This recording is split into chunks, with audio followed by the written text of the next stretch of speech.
Ma'asyiral muslimat yang dimuliakan Allah Subhanahu wa taala. Di sini pengarang membawakan dalil tentang kisah sujudnya para malaikat kepada Adam dan enggan sujudnya iblis kepada Adam.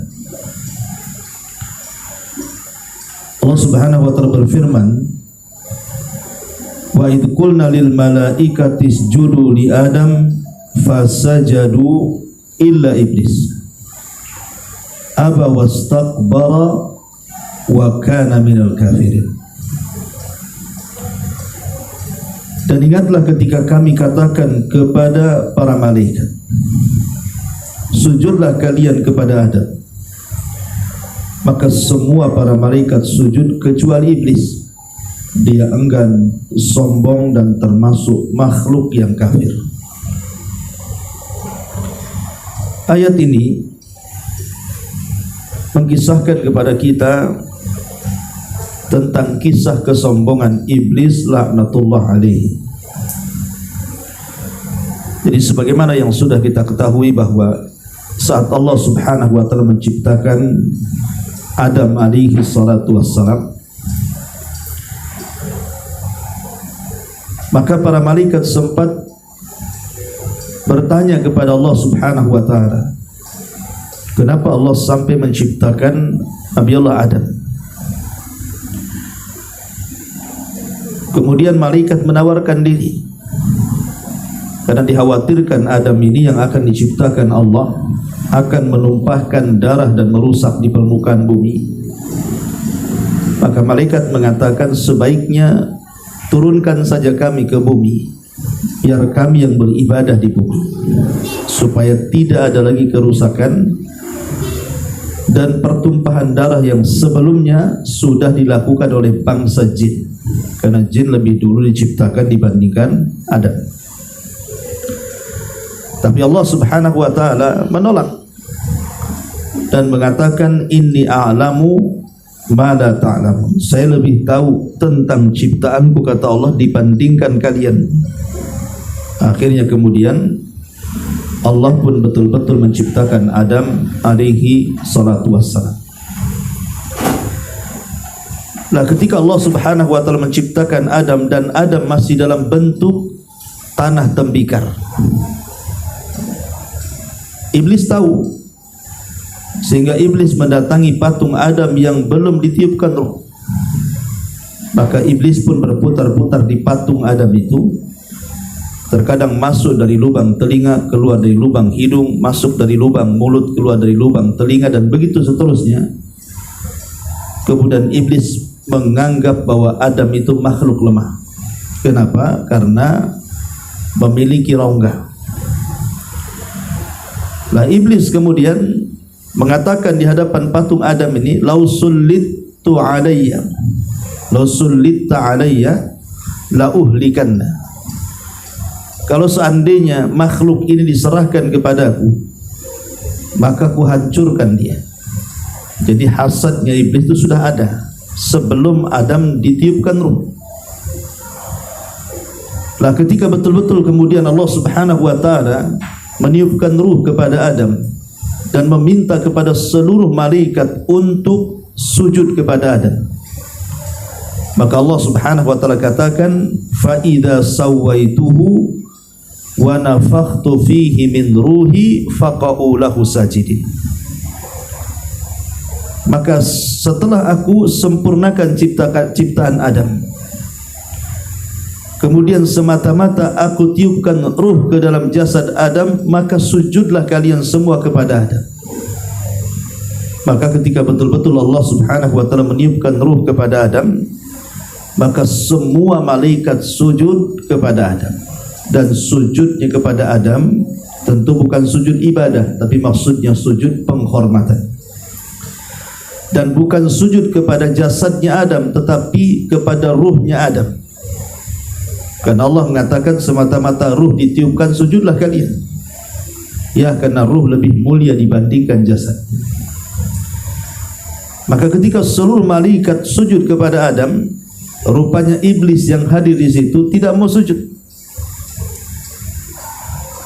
Ketika iblis tidak mau sujud, maka Allah Subhanahu wa taala memanggil iblis dan mengatakan, kenapa engkau tidak sujud kepada makhluk yang kuciptakan dengan tanganku? Maka iblis mengatakan, ana khairum minhu khalaqtani min nar wa khalaqtahu min tin. Karena aku lebih baik dibandingkan si Adam itu. Kau ciptakan aku dari api, sementara Adam kau ciptakan dari tanah. Iblis ini hendak mengkias dirinya dengan malaikat, bahwa api lebih dekat kepada cahaya dibandingkan tanah kepada cahaya. Makanya dia mengatakan, aku lebih baik dibandingkan Adam, karena aku masih dekat dengan malaikat. Nah, dari sini kemudian Allah Subhanahu wa taala murka karena iblis menentang perintahnya. Ketidakmauan iblis sujud kepada Adam itu karena kesombongan terhadap perintah Allah. Makanya di sini Allah mengatakan, wa id qulna lil malaikati isjudu li Adam fasajadu illa iblis.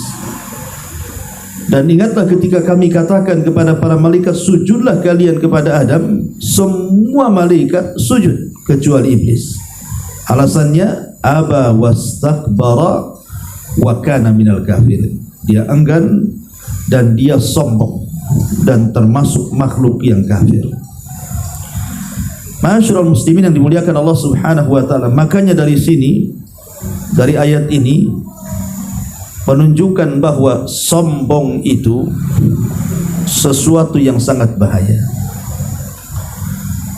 Bahkan Imam Ibnul Qayyim rahimahullahu taala di dalam kitabnya Madarijus Salikin menukilkan perkataan gurunya Syekhul Islam Ibn Taimiyah rahimahullahu taala, di mana Ibnu Taimiyah mengatakan at-takabburu syarrun minasyirki. Sombong itu jauh lebih bahaya dibandingkan kesyirikan. Sombong itu lebih bahaya dibandingkan kesyirikan. Kenapa? Fa innal mutakabbir yatakabbar an ibadatillah. Karena orang yang sombong adalah orang yang sombong dari beribadah kepada Allah Subhanahu wa taala. Jadi orang yang sombong itu sama sekali tidak mau beribadah, dan tidak mau beribadahnya itu karena menentang. Tetapi wal musyriku ya'budullaha wa ghairahu. Tapi orang musyrik kan masih mau menyembah Allah, walaupun menyembah yang lainnya, tapi masih mau dia menyembah Allah, orang musyrik itu. Tapi orang sombong itu sama sekali tidak mau beribadah. Sudah tidak mau beribadah, alasan tidak mau beribadahnya karena menentang perintah Allah Subhanahu wa taala. Makanya beliau mengatakan at-takabbur syarrun minasyirki, bahwa sombong itu lebih bahaya, lebih buruk, lebih jelek dibandingkan kesyirikan. Ma'asyiral muslimat yang dimuliakan Allah Subhanahu wa taala. Tapi sebelum kita kembangkan tentang masalah kufur istikbar ini, kekafiran dalam bentuk kesombongan, kita tahu bahwa Islam sendiri sangat melarang dari kesombongan. Di antaranya Allah Subhanahu wa taala tegas mengatakan bahwa orang-orang yang sombong itu tidak disukai Allah. Sebagaimana Allah mengatakan dalam surah Al-Baqarah atau surah Luqman ayat 18, innallaha la yuhibbu kulla mukhtalin fakhur. Allah tidak suka dengan orang-orang yang sombong. Dan orang yang sombong itu walaupun hanya sebiji zarah sekalipun terancam tidak akan masuk surga. Sebagaimana hadis Nabi mengatakan, la yadkhulul jannata man kana fi qalbihi mithqala dzarratin min kibrin. Tidak akan masuk surga orang yang dalam hatinya walaupun sebiji zarah dari kesombongan. Kalau sebiji zarah saja yang sangat kecil terancam tidak akan dimasukkan ke dalam surga, macam mana kesombongan yang memenuhi hati seseorang? Maka tentu lebih layak lagi masuk neraka. Kemudian juga orang yang sombong itu balasannya mengerikan di akhirat. Karena al-jaza'u min jinsil amal, namanya balasan itu kan disesuaikan dengan amalannya. ketika di dunia dia merasa besar, ketika di dunia dia merasa besar dan manusia dianggapnya kecil, maka di akhirat jasadnya akan dikecilkan seperti semut yang berjalan berseok-seok karena takut keinjak manusia-manusia besar. Dan itu sebagaimana hadis Nabi mengatakan, yuhsyaruna yaumal qiyamati, atau annal mutakabbirina yuhsyaruna yaumal qiyamati amsalal dzar fi suratir rijal. Sesungguhnya orang-orang yang sombong itu akan dikumpulkan pada hari kiamat seperti semut dalam bentuk manusia kecil, ya, di tengah-tengah manusia yang besar-besar dia kecil sendiri, sehingga dia terseok-seok takut diinjak. Begitulah Allah Subhanahu wa taala mengancam orang-orang yang sombong di dunia dengan mengecilkan mereka di akhirat. Ma'asyiral muslimin, muslimat yang dimuliakan Allah Subhanahu wa taala. Baik, lalu kenapa kemudian orang itu bisa ada kesombongan? Tentu ada sebabnya. Nah, mungkin sombong itu tahu-tahu muncul kan begitu. Mesti ada sebab kesombongan itu. Para ulama mengatakan bahwa di antara sebab-sebab munculnya sombong itu apa saja? Pertama, karena ada hasad. Karena ada hasad. Jadi biasanya munculnya sombong itu karena hasad. Berawal hasad kepada orang karena dia tidak memiliki apa yang dimiliki orang, mulailah dia sombong, mensombongkan dirinya bahwa dia pun sama seperti dia atau mungkin lebih daripada dia. Dan ini sangat bahaya, ya. Kemudian yang kedua, di antara sebab kesombongan adalah al-hikdu. Al-hikdu itu artinya karena adanya kedengkian, tak suka dengan orang. Jadi karena adanya kedengkian, itulah yang membawa orang akhirnya menjadi sombong. Kemudian yang ketiga, riya. Ingin menampakkan sesuatu kepada manusia bahwa dia lebih kaya, dia lebih tinggi jabatannya, dia lebih terhormat.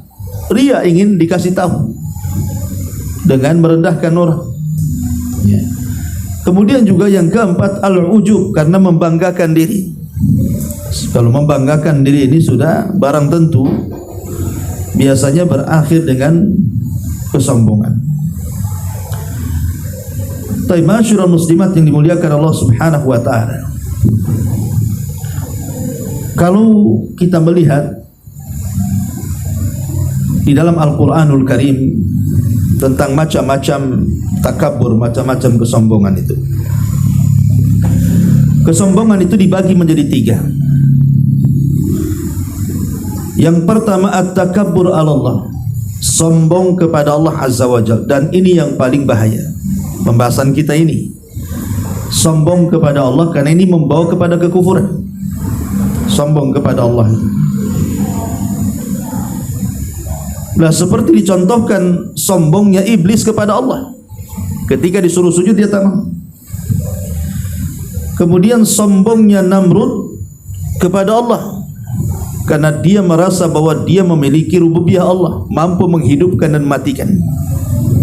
Ketika dia berdialog dengan Ibrahim, kemudian Ibrahim mengatakan, Rabbiyalladzi yuhyi wa yumit, Rabbku yang menghidupkan dan mematikan. Apa kata Namrud? Ana uhyi wa umit, saya juga bisa menghidupkan dan saya bisa mematikan. Padahal dia tidak bisa, tapi dia sombong, seolah-olah dia menempati kedudukan Tuhan. Kemudian juga sombongnya Fir'aun kepada Allah Subhanahu wa ta'ala, yang jelas-jelas dia mengaku dirinya sebagai Tuhan dan mengatakan ana rabbukumul a'la, saya Rabb kalian yang paling tinggi, dan mengatakan tidak ada Tuhan selainku. Kemudian juga sombongnya kaum-kaum para nabi kepada nabi. Yang kedua, at-takabbur 'alal anbiya'illah, sombong kepada para nabi. Sombong kepada para nabi artinya tidak tunduk dengan syariatnya, tidak tunduk dengan perintahnya, dan tidak mengindahkan larangannya. Dan kita lihat bahwa sombong seperti ini terjadi di zaman Nabi SAW, baik yang dilakukan orang-orang musyrik Arab ataupun yang dilakukan orang-orang Yahudi Madinah. Orang-orang musyrik Arab, mereka tahu kebenaran, seperti Abu Jahal, kemudian Al-Walid ibn Mughirah, kemudian Umayyah ibn Khalaf, Uqbah ibn Mu'aid, dan banyak tokoh-tokoh Quraisy itu. Mereka tahu kebenaran karena mereka tidak bisa mendatangkan semisal Al-Quran, padahal mereka pakar-pakar syair. Sehingga sebagian mereka sangat menikmati bacaan Quran, seperti Abu Jahal. Mereka sangat menikmati bacaan Quran di malam hari, tapi di siang hari mereka menjadi musuh Al-Quran itu sendiri. Jadi kalau malam hari mereka mendengar Quran, mengendap-endap. Kalau Rasul lagi ngaji Quran itu mereka mengendap-endap di semak-semak, kemudian mendengar, dan mereka tidak bergerah, keasikan. Tapi kalau di siang hari mereka jadi musuh Quran karena diajak masuk Islam, mereka enggak. Maka ini tidak lain dan bukan karena kesombongan. Begitu juga orang-orang Yahudi, mereka sudah tahu kebenaran, seperti yang terjadi kepada Huyai ibn Akhtab, seorang tokoh Yahudi, ketika menelisik Nabi SAW yang baru sampai dari hijrah dari Mekah ke Kuba. Setelah tahu bahwa dia adalah seorang nabi, cocok dengan ciri-cirinya, kemudian Yasir yang ketika itu saudaranya bersama dia menelisik soal siapa sosok Muhammad itu. Yasir mengatakan kepada Huyai, "Wahai Huyai, apakah memang dia seorang nabi?" Kata Huyai, "Iya, dia seorang nabi persis seperti ciri-cirinya." Kata Yasir, "Kalau dia seorang nabi, kenapa kita tidak beriman?" Maka Huyai ibn Akhtab mengatakan, "Oh tidak, selama nyawa di kandung badan saya akan terus memerangi dia sampai kematian menjemputku." Jadi menolak Islamnya Huyai ibn Akhtab itu bukan karena dia meragukan kenabian, tidak, bahkan yakin itu nabi, tapi karena kesombongan. Itulah yang menjadikan kemudian orang-orang Yahudi Madinah tidak mau beriman kepada Nabi. Ini di zaman Nabi SAW. Kita tarik kepada zaman sebelum Nabi SAW, seperti contohnya Fir'aun dan kaumnya. Ketika Nabi Musa SAW dan juga Harun mendatangi mendatangi Fir'aun dan kaumnya dan mendakwahkan dakwah tauhid, maka Allah Subhanahu wa taala gambarkan dalam Al-Qur'an, "Tsumma arsalna Musa wa akhahu Harun bi ayatina wa sultanin mubin ila fir'auna wa malaihi fastakbaru wa kanu qauman 'adin." Kemudian kami utus Musa dan saudaranya Harun dengan membawa ayat-ayat kami dan penjelasan yang nyata kepada Fir'aun dan para pengikutnya, tetapi mereka sombong dan mereka merasa kaum yang paling tinggi.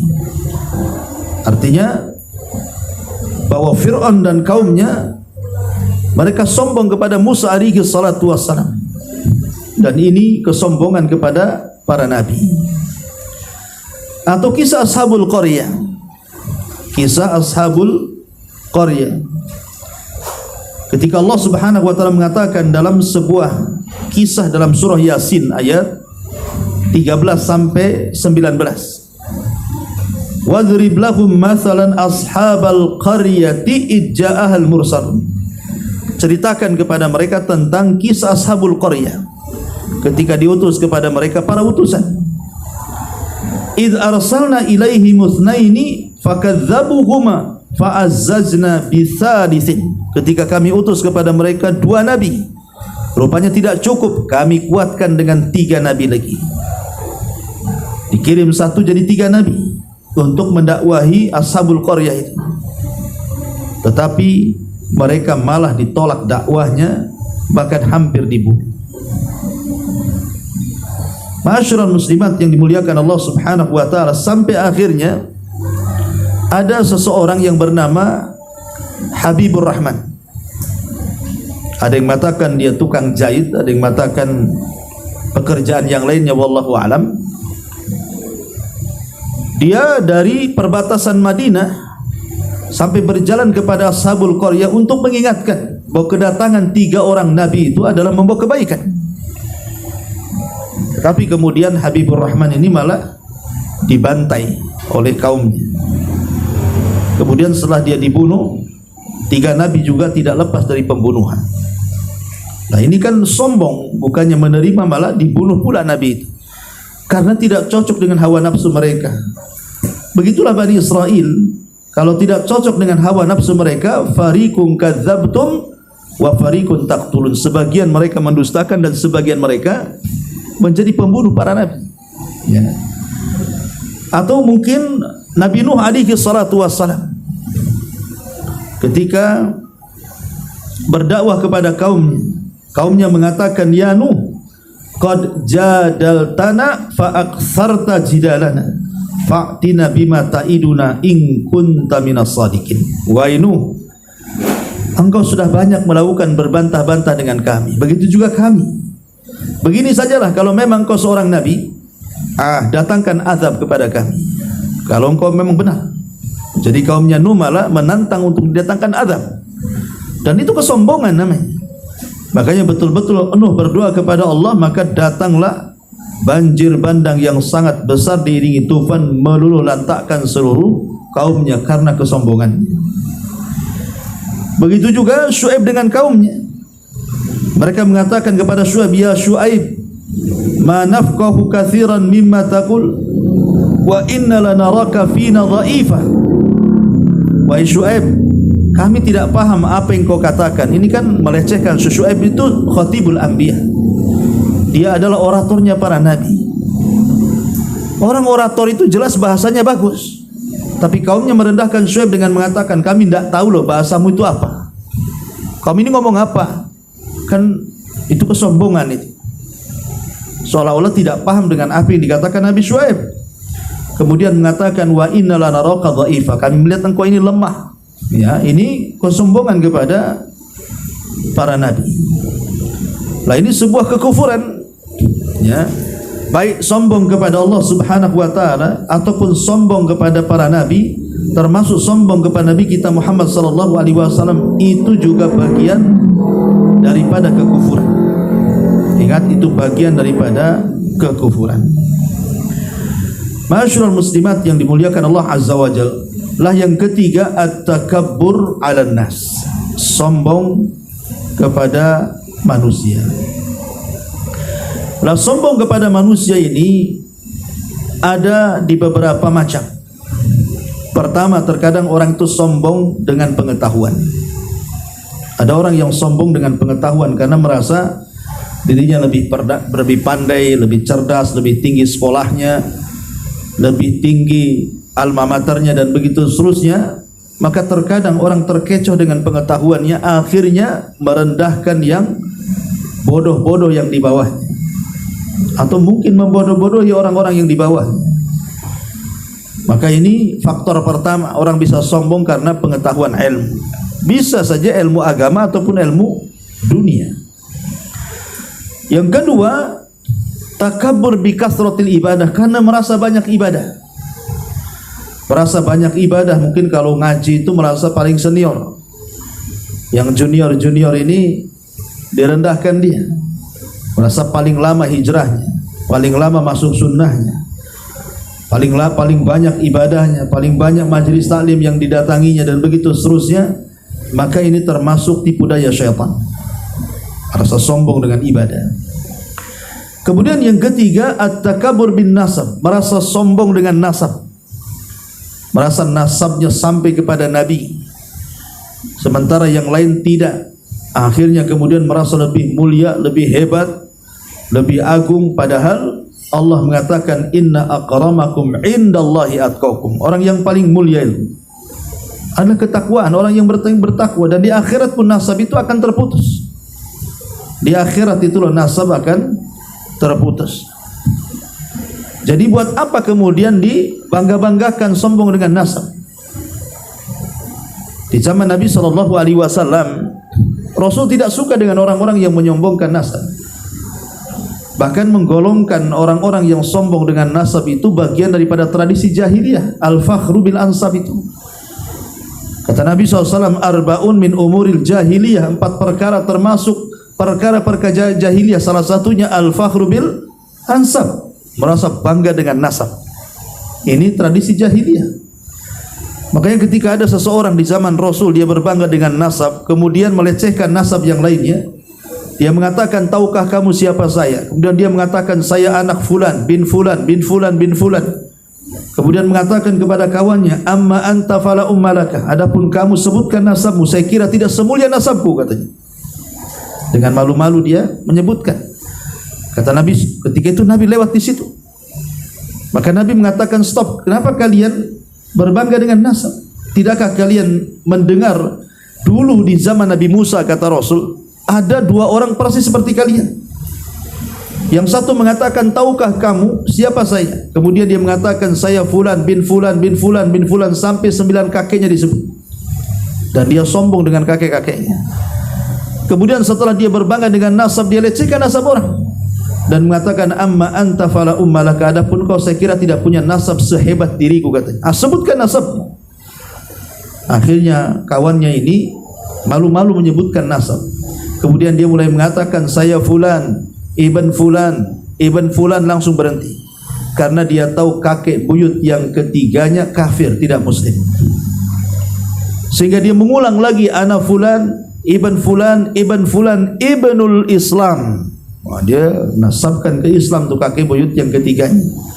Kemudian dua-duanya meninggal. Kata Rasul, yang berbangga dengan nasab Allah masukkan ke dalam Jahannam.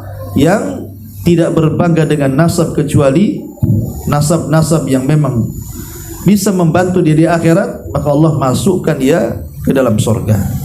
Maka sombong itu juga kadang-kadang faktor nasab. Kemudian yang ketiga, at-takabbur bil jamal. Faktor kecantikan. Ketampanan, merasa cantik sendiri, merasa tampan sendiri, ya, merasa wah sendiri. Ini juga diantaranya fitnahnya kaum Hawa, fitnahnya ibu-ibu. Ya, ini hati-hati, kadang-kadang fitnah kecantikan ini membawa kesombongan. Atau yang kelima, at-takabbur bil mal. Fitnah harta, sombong dengan harta, merasa dia kaya, yang lain miskin, akhirnya menginjak-injak orang miskin. Makanya kemudian Allah mengatakan, kalla innal insana la yatgha an ra'ahus taghna. Sekali-kali manusia itu melampaui batas, menjadi sombong apabila Allah bentangkan kekayaan kepadanya. Seperti Qarun, dia merasa kaya sehingga kemudian dia meremehkan manusia, sampai kepada meremehkan Nabi Musa, seorang nabi sekalipun diremehkan dia karena merasa kaya. Tapi Allah Subhanahu wa taala katakan, fa khassafna bihi wa bidarihi al-ardh. Kami tenggelamkan Qarun dan seluruh kekayaannya. Jadi, dan ataupun tadi kisah sahibul jannataini kita lihat dalam surah Al-Kahfi ayat 32 sampai 44, kan, menceritakan tentang kisah pemilik 2 kebun. Dia merasa bangga dengan 2 kebunnya. Dia sombong dengan kedua kebunnya. Sampai-sampai dia tidak percaya bahwa ada hari kebangkitan. Bahkan dia mengatakan, kalaupun ada hari kebangkitan, aku akan diberikan yang lebih daripada yang Allah berikan di dunia, katanya. Dia kira Allah sayang itu bentuknya adalah memberikan harta. Dan dia kira orang yang tidak disayang Allah itu ketika Allah tidak menganugerahkan harta. Bukan, orang kaya dan miskin itu bukan tanda yang satu disayang Allah, yang satu tidak disayang Allah, tidak. Karena kekayaan itu bukan alamat orang ini cinta atau tidak dicinta Allah Subhanahu wa ta'ala. Kalau memang kekayaan itu tanda dicinta Allah, kenapa Qarun diazab? Kenapa Namrud diazab? Kenapa Fir'aun ditenggelamkan? Artinya bukan itu tanda cinta dan tidaknya Allah Subhanahu wa ta'ala. Justru kadang-kadang harta itu menjadi fitnah, timbul kesombongan. Kemudian yang keenam, at-takabur bi kathratil atbah. Sombong karena banyaknya pengikut. Mungkin dia ketua geng, banyak pengikutnya, ketua ormas, banyak pengikutnya, ketua partai, banyak pengikutnya, dia sombong. Ya, jadi dengan banyaknya pengikut akhirnya dia sombong. Nah, ini masalah gitu ya. Ya, dan juga faktor-faktor kesombongan banyak lagi. Ya, seperti orang yang isbal itu juga termasuk sombong, melembrehkan kain di bawah mata kaki. Nah, itu juga bagian daripada kesombongan. Termasuk juga sombong adalah ketika seseorang itu menolak kebenaran, dinasihati tidak mau, ya, dan merendahkan orang. Ya, dari sini, tetapi sekali lagi bahwa pembahasan kita adalah fokus kepada kufur takdzib, dan kufur takdzib meliputi dua kesombongan, yang pertama dan yang kedua, sombong kepada Allah dan sombong kepada para nabi, termasuk sombong kepada Nabi kita Muhammad sallallahu alaihi wasallam. Itu yang maksudnya ya, kufur akbar tadi, ya. Wallahu alam. Ini materi tentang masalah bahaya sombong.